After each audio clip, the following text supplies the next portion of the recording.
Kellen Winslow Sr. hated his son after he turned out to be a sexual predator. That's what Kellen Winslow II is. He's a predator. While John Kitna's son disgraced his dad after he was arrested for some of the most disgusting crimes imaginable. John Kitna's son, Jalen Kitna, the quarterback of the Florida Gators, NCAA, has been arrested. These NFL legends hate their kids after they brought shame to their names. And each case gets worse than the last, starting with Richard Seymour.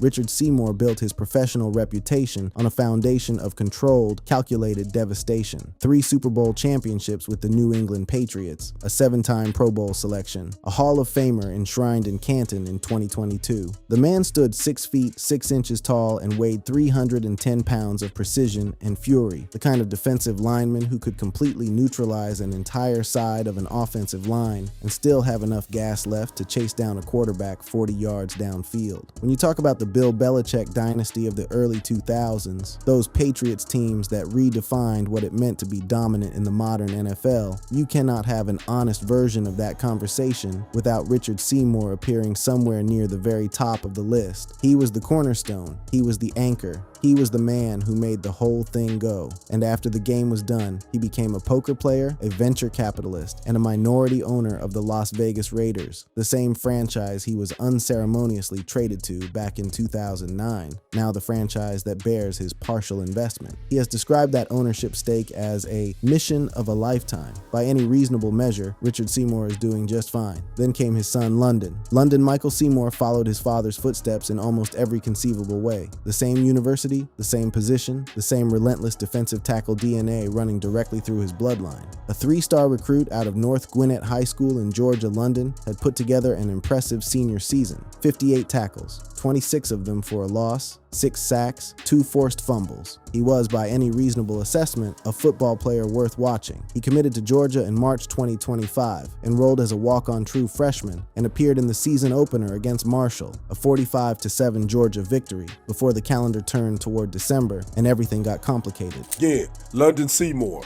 That last name sounds familiar. He is the son of 3-time Super Bowl champ and former Georgia Bulldog, Richard Seymour. In early December of 2025, London and 3 other campus visitors allegedly made their way through 2 University of Georgia residence halls, Rooker Hall and Busby Hall, and began kicking on dormitory doors, not breaking into rooms, not confronting anyone, not stealing anything, kicking doors. As part of a viral TikTok challenge that had been circulating online for the better part of 2 years, a modern, destructive, legally consequential update on the old ding-dong ditch prank that many of us committed without a second thought somewhere around the age of 11. He and 3 other men were participating in this door knock challenge or door kick challenge that's been going around on TikTok. Police reviewed security camera footage at both halls and documented cracked and damaged doors throughout. Warrants were issued on January 8th, 2026, updated on January 28th, and on January 29th, 2026, 18-year-old London Seymour was arrested in Athens, Georgia, and booked into the Athens-Clarke County Jail at 9:44 in the evening. He was out on bond approximately 73 minutes later. The charges that greeted him: 11 felony counts of second-degree criminal property damage, 1 count per door, each one carrying a maximum sentence of up to 5 years in prison under Georgia law. According to media reports,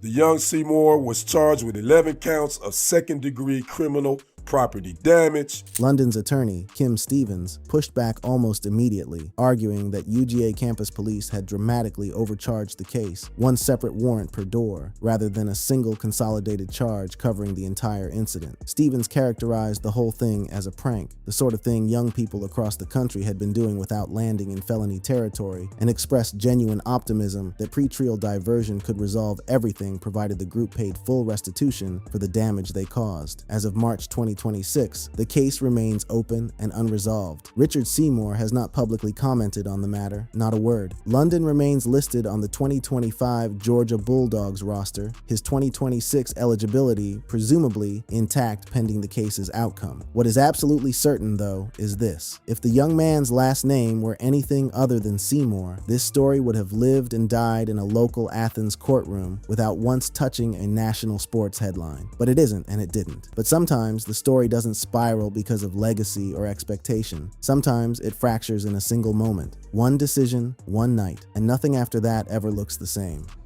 Bubby Brister.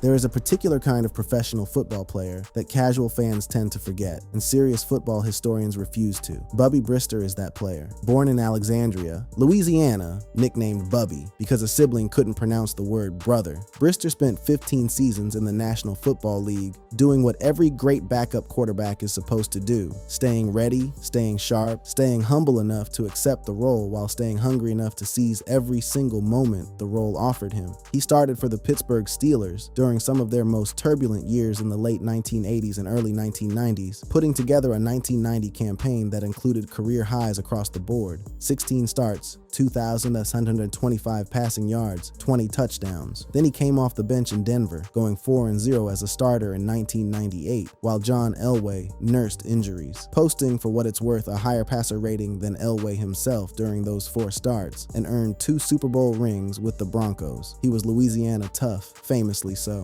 A man who once refused to mop up in a blowout loss because his pride would not allow it. He was built for exactly this kind of challenge. After the football was done, Brister settled back in Louisiana with his wife Bonnie and their 2 children, daughter Madeline and son Walter Andrew Bister IV, known in the family as Andrew. He worked in television briefly, co-hosted an outdoor show on the Outdoor Channel, transitioned into the oil and gas industry, and by all public accounts, lived a satisfyingly quiet post-NFL life. Andrew followed his father's football footsteps at Neville High School in Monroe, the same school his father had attended decades earlier, played quarterback, earned all-district recognition, and went on to Louisiana Tech University. The family stayed low profile. That changed on October 9th, 2022. Just before midnight, on a stretch of road near LSU's campus in Baton Rouge, Louisiana, a black Range Rover struck a man in the 500 block of Ben Hur Road near Burbank Drive. The man was Jude K. Giroux, 44 years old, a father of 2 daughters, an avid LSU fan known to everyone who loved him as infectiously joyful, generous of spirit, devoted to his family and to fishing and golf and all the small pleasures of a life lived well. He was crossing the street with a friend. He died at the scene. The driver of the Range Rover was Andrew Bister, then 21 years old. Andrew Bister drove south on Burbank Drive and did not stop. He did not render aid. He did not call for help. He left. 3 days later,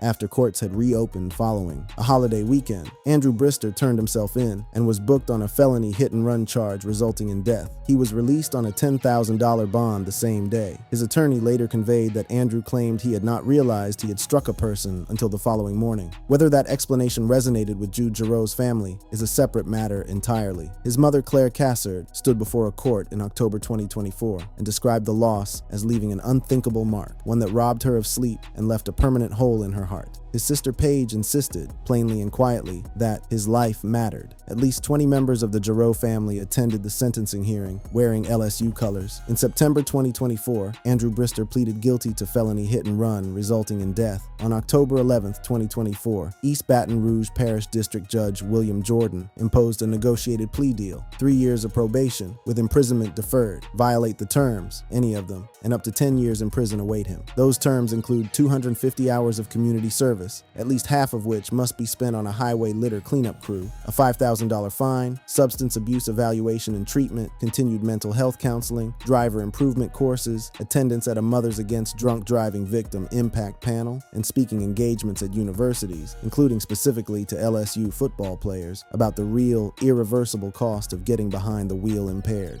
And if that feels like the worst kind of consequence a family can face, it isn't, because there are cases where the damage isn't just irreversible, it's unimaginable. John Kitna.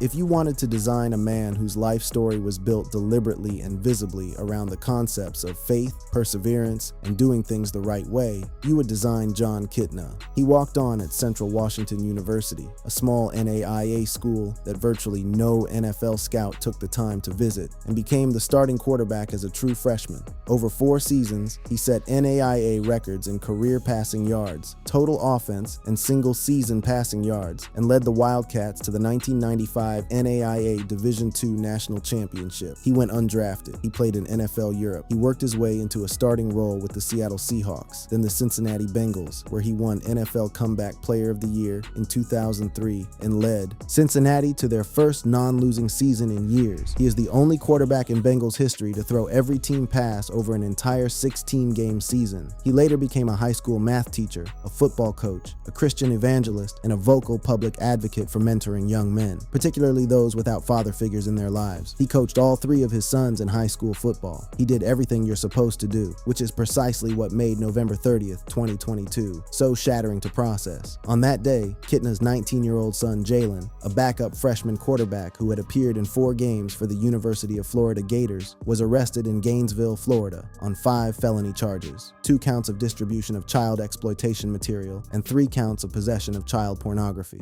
The investigation had been running for approximately 7 months, triggered by a tip from the National Center for Missing and Exploited Children to Gainesville police flagging a Discord user who had been sharing child sexual abuse material. That account was linked to Jalen Kitna. John Kitna's son, Jalen Kitna, the quarterback of the Florida Gators NCAA, has been arrested. Detectives executed a search warrant on Jalen's apartment and seized his devices. According to police reports and court documents, Jalen admitted to investigators that he had shared at least 2 images via Discord servers, including one depicting a prepubescent girl in a sex act with an adult man. He claimed he found the image on what he believed was a legal site and that he had not realized it depicted a minor. He also claimed he had tried to shy away from the material, but shared it anyway. His phone additionally contained 3 images of nude pubescent juveniles. The charges, if he had been convicted on all 5 counts, carried potential penalties of up to 45 years in prison, $35,000 in fines, and lifetime sex offender registration. They bagged him, they took him in, and in court today or the other day, his father was pleading with the judge to give him bail. John and Jennifer Kitna were present in court throughout. Jalen posted $80,000 bond and was placed under conditions that included monitored internet access and restrictions on contact with minors. He got him bail for $80,000. He's supposedly staying with his parents, and he can't go near a computer or children right now. The University of Florida suspended him immediately, then formally dismissed him on December 2nd, 2022. He was banned from the entire campus until November 2025. And then, in July of 2023, the case turned in a direction nobody had confidently predicted. All 5 original felony charges were dropped entirely. A forensic examination of every one of Jalen's devices turned up no additional illegal material. No videos, no search history, nothing beyond what police had already found.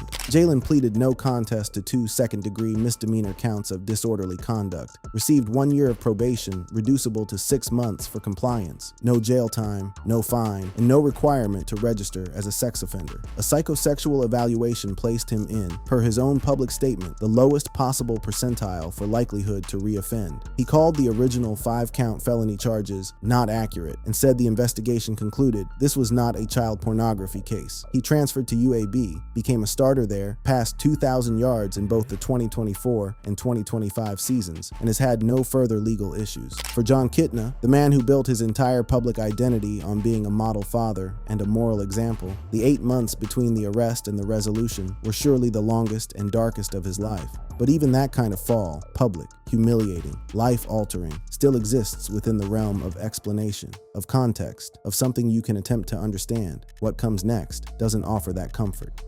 Kellen Winslow II. Before Kellen Winslow Sr. walked onto a San Diego Chargers practice field in 1979, the tight end position in the National Football League served a very specific and very limited purpose. You were a blocker, a large, strong, physical presence at the end of the offensive line, whose primary job was to clear lanes and create space for other people to be interesting. Kellen Winslow Sr. erased that definition so thoroughly and so completely that it is almost impossible today to find a football analyst who remembers what tight ends were before him. Playing under Don Coryell's revolutionary Air Coryell scheme in San Diego, Winslow became the first tight end in 17 years to surpass 1,000 receiving yards in a single season, doing it in 1980 with 89 catches for 1,290 yards. In 1981, he tied the NFL record for touchdown receptions in a single game with 5 against Oakland on 13 catches for 144 yards. In the 1981 AFC Divisional Playoff game against Miami, the game that has been known ever since as the Epic in Miami, one of the greatest in professional football history,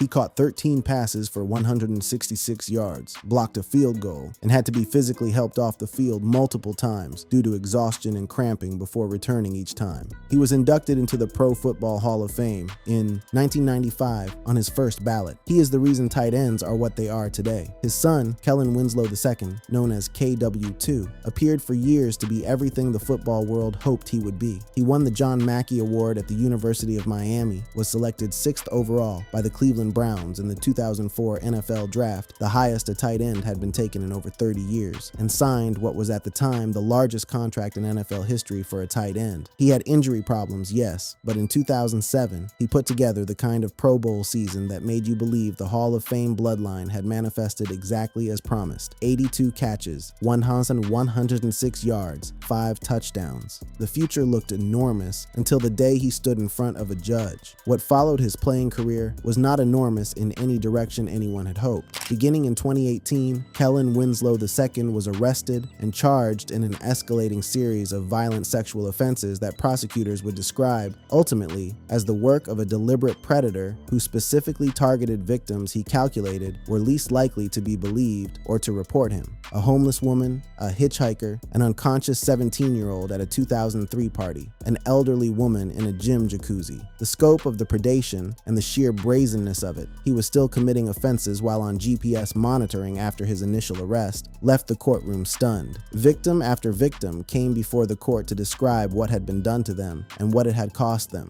not in a single moment, but across every moment of every day since. That man is not a good man. I don't think you know how truly dangerous this man is.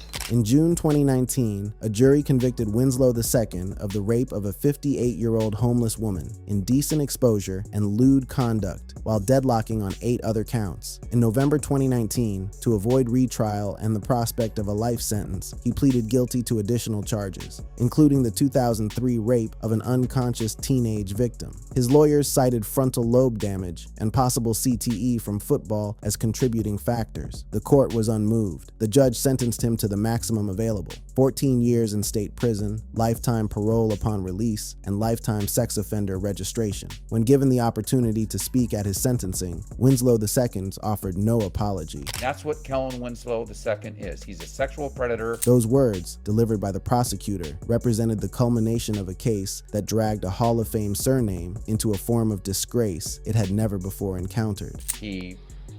He preys on vulnerable victims and is very brazen in the way he carries out his crimes. Kellen Winslow Sr., the Hall of Famer, the pioneer, the man who changed what the position meant, attended hearings throughout the trial and retrial proceedings. His son's wife filed for divorce after the first rape conviction in 2019. As of October 2023, Kellen Winslow II remains incarcerated at the California Correctional Institution in Tehachapi. A 2023 bid to reduce his sentence was denied. The Hall of Fame banner is still there. The surname, however, now carries the weight of 2 very different legacies, because sometimes the story isn't about a fall from grace, it's about something far more unsettling, the collapse of something that once looked perfect. Antonio Armstrong Sauer.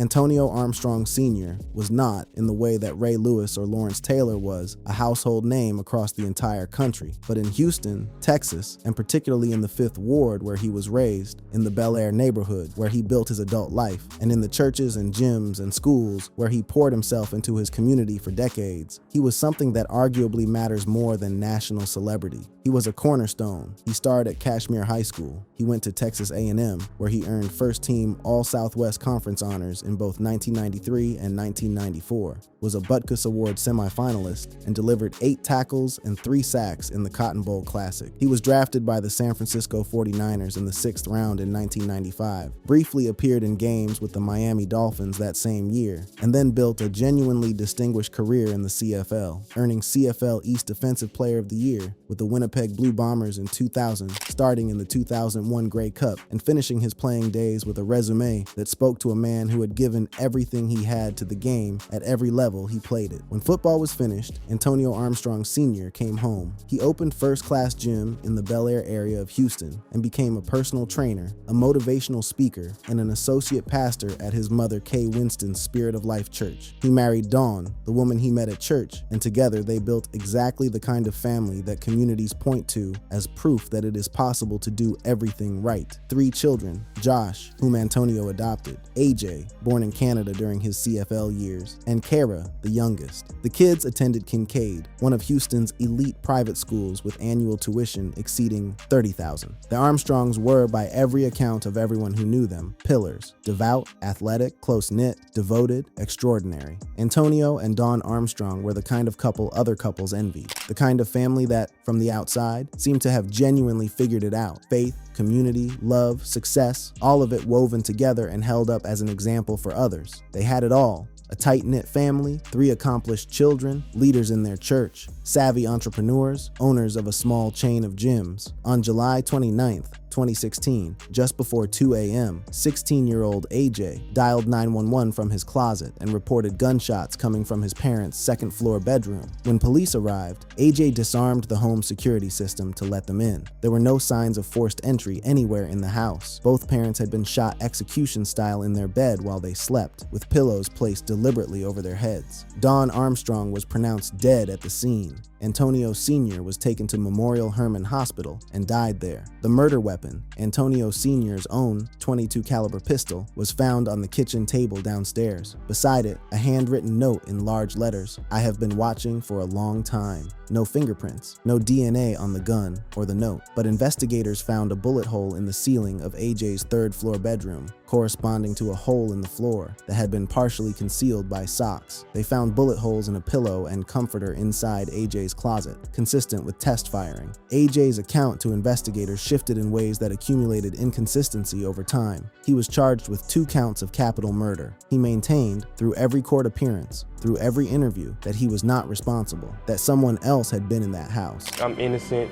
There was somebody else in that house that night, and to know that this is something I'm being accused of just makes everything so much worse. The case went to trial 3 times. The first trial in 2019 ended in a hung jury. The second, in 2022, ended the same way. The third trial in July and August of 2023 brought new forensic evidence: microscopic specks of blood, reddish-brown and approximately the size of a pencil lead, found underneath the adhesive sticker on the shirt AJ wore when he went to the police station after the murders. DNA analysis matched those specks to his father. The blood, prosecutors argued, had been preserved by the sticker, deposited before AJ changed clothes, before police arrived, before the 911 call was placed. The jury deliberated for approximately 10 hours across 2 days and returned their verdict on August 16, 2023. We, the jury, find the defendant, Antonio Armstrong Jr., guilty of capital murder as charged in the indictment. AJ Armstrong, then 23 years old, was sentenced to life in prison with eligibility for parole after 40 years. In November 2025, the 14th Court of Appeals ruled that the trial court had abused its discretion and ordered an evidentiary hearing,